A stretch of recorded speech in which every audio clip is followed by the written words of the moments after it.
तावड़ू मंडल के ससोला में मुआवजे की मांग को लेकर धरना दे रहे किसानों और पुलिस के बीच बुधवार को नोकझोंक हो गई। किसानों का आरोप है कि धरना स्थल पर मौजूद महिला व किसानों से पुलिस ने जबरन धक्का मुक्की और गाली गलौज की है। ज्यादा नोकझोंक होने लगी तो बड़ी संख्या में ग्रामीण इकट्ठा हो गए, तो वहीं प्रशासन को भी सूचना मिली। ग्रामीणों ने रेलवे प्रशासन के विरुद्ध नारेबाजी शुरू कर दी। करीब आधा घंटे बाद ही तावड़ू एसडीएम संजीव कुमार मौके पर पहुंचे, जिन्होंने धरना दे रहे किसानों से पूछताछ की। इस दौरान ग्रामीणों ने सीधे तौर पर कहा कि पुलिस द्वारा महिला और किसानों के साथ खुलकर गाली गलौज धक्का मुक्की की गई। एसडीएम के सामने ही किसानों ने फिर जमकर नारेबाजी शुरू कर दी। इस दौरान निर्माण कंपनी के कर्मचारी और अधिकारियों को मौके पर ही बुलाया गया, जिनके समक्ष एसडीएम ने किसानों से काम नहीं रोकने का आह्वान किया, लेकिन किसान मुआवजे की जिद पर अड़े रहे। उसी दौरान किसान नेता आज़ाद भी मौके पर ही पहुंच गए। किसानों ने फिर से नारेबाजी शुरू कर दी। किसान नेता ने भी पुलिस के कार्यशैली पर सवाल उठा दिए। अपनी समस्या और पक्ष अधिकारियों के समक्ष रखा। करीब 3 घंटे तक किसानों और प्रशासन के बीच गर्मा गर्मी बातचीत चलती रही।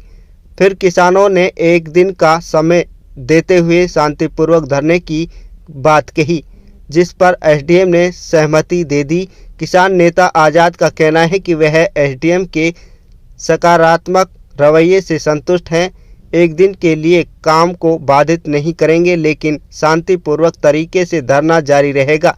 यदि प्रशासन की ओर से सकारात्मक रुख नहीं रखा गया तो रेलवे निर्माण को फिर से बाधित किया जाएगा। हमारी मांग थी कि जो रेलवे ने हमारे किसानों की भूमि अधिग्रहण करी है, उसका मुआवजा दिया जाए। रेलवे प्रशासन से हम 1-1.5 महीने से तो अब कह रहे हैं कि भाई हमारा मुआवजा दें, और इस मसले पे हर अधिकारी से मिले हैं, लेकिन अभी तक हमें कोई आश्वासन नहीं दिया गया है। प्रशासन की ओर से बड़ी कार्रवाई आपके खिलाफ करने की बात सामने आ रही है, तो कैसे सामना करेंगे आप उसका? हम संवैधानिक रूप से अपना धरना चला रहे हैं जी। फिर भी प्रशासन अगर जो कोई गलत कार्रवाई करती है संवैधानिक रूप से धरना चलाने के बाद भी, तो हम प्रशासन जैसे चाहे, उनके पास तो गोलियां भी हैं, गोली मार दें, लाठी भी ले रहे हैं, बड़ी बड़ी लाठी मार दें और जेल में डाल दें, लेकिन हम अपना आंदोलन संवैधानिक रूप से चलाते रहेंगे। प्रशासन का कहना है कि यहाँ पर रेलवे का काम रोका गया, उसमें आप बता क्या काम रोका है आपने, क्या मांग क्या है?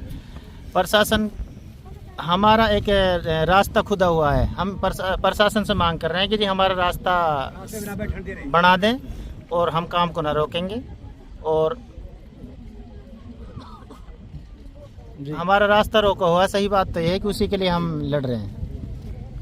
लाइन के बारे में बता रहा हूँ जी।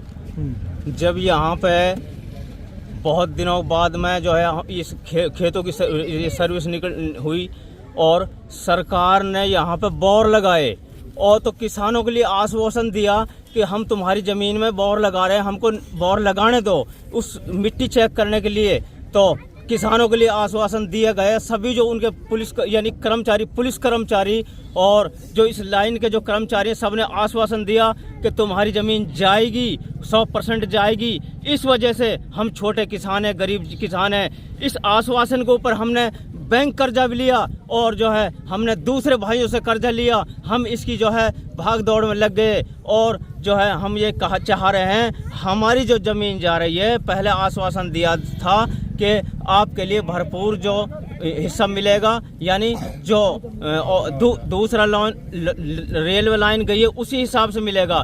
उस दूसरी जो शुरू में रेलवे लाइन उसमें ओपन भी गई थी और अंदर घोपा भी गई थी। उसमें ओपन और घोपा के मुआवजा पूरा लोगों के लिए जो है मिल गया है। इसलिए हम अनुरोध करते हैं आप हजरात सभी से, यानी कि हाथ जोड़ के प्रार्थना करते हैं कि हमारी जो है ज़मीन जा रही है, हमारी इस ज़मीन का पूरा मुआवजा दिया जाए। हम उस आश्वासन पर ही हैं जो सरकार ने हमारे लिए आश्वासन दिया था कि तुम्हारी ज़मीन का हक तुम्हारे लिए मिलेगा।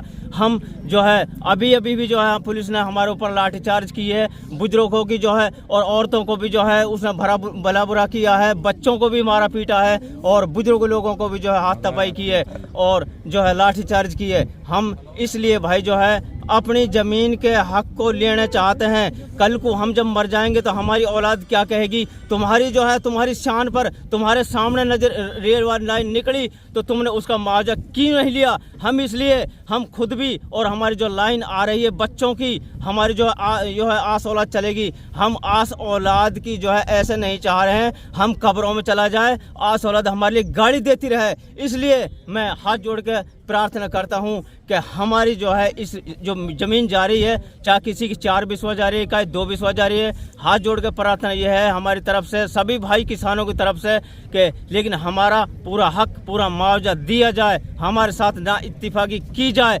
बल्कि हम तो इसे कहते हैं ना कांग्रेस सरकार यानी कि बुराई, ना जो है बीजेपी सरकार की बुराई, हमारे लिए जो हक दिला जाए हम इस पर जिंदाबाद हैं। हम इसके लिए अपना खून बहा सकते हैं, बच्चों का खून बहा सकते हैं, हम इस पर जो मर मिटने के लिए तैयार हैं। मेरी प्रार्थना है कि हमारे ज़मीन का हक हमारे लिए पूरा अदा कर दिया जाए। आज का घटनाक्रम हमारा पूरी तरह जो है काम रोकने का था। इस आंदोलन को लेकर के हमारी जो मांग है वो हमने प्रशासन को नोटिस में दे रखी हैं, लेकिन उन पर कोई विचार नहीं, धीमा विचार चल रहा है बिल्कुल। तो उसको लेकर हमने बिल्कुल काम को सील करने का फैसला लिया है। उस फैसले के मद्देनज़र प्रशासन यहाँ आया, पुलिस प्रशासन, और हमारा उसको जो है एक प्रजातंत्र तरीके से हम आंदोलन को चला रहे हैं। यहाँ पर पुलिस प्रशासन ने हमारे ऊपर निहित किसानों के ऊपर लाठीचार्ज किया और हमें आंदोलन रोकने के लिए मजबूर किया जा रहा है। लेकिन हम अपनी जगह ठोस रहेंगे, मर मिटेंगे, अपने हक को लेकर रहेंगे। जो टर्नल का मामला है उसका हमें ऊपर की सतह का गवर्नमेंट मुआवजा नहीं दे रही है, ना ही उस पर मकान बनाने का आदेश है, ना उस पर बोर लगाने का, ना बड़ा पेड़ लगाने का है। तो ये हमारा संवैधानिक अधिकार है, ऊपर हम अपनी जो जगह है उसका मुआवजा लेकर रहेंगे और चाहे हमें अपनी जान की कुर्बानी भी क्यों ना दें। लाठीचार्ज में हम निहित आदमियों पे, बुजुर्ग आदमियों पे पुलिस ने हाथापाई करी है, लाठी चलाई है, थप्पड़ दिए हैं जो है, और हमें भगाने के लिए मजबूर किया है। लेकिन हम अपने औरतों के लिए बेइज्जती की है, गाली दी है औरतों के लिए, और जो है हमारे साथ यहाँ जो है कानूनी तौर से जो है गलत इस्तेमाल किया जा रहा है। हम संवैधानिक तरीके से इस आंदोलन को चला रहे हैं, उसमें हम जो है कोई गैर कानूनी काम नहीं कर रहे। उसके लिए हम गिरफ्तारी देने को तैयार हैं। जो कुछ भी सामने आएगा हम असंवैधानिक काम नहीं करेंगे, हम जो है काम रोकने पर अटल रहेंगे।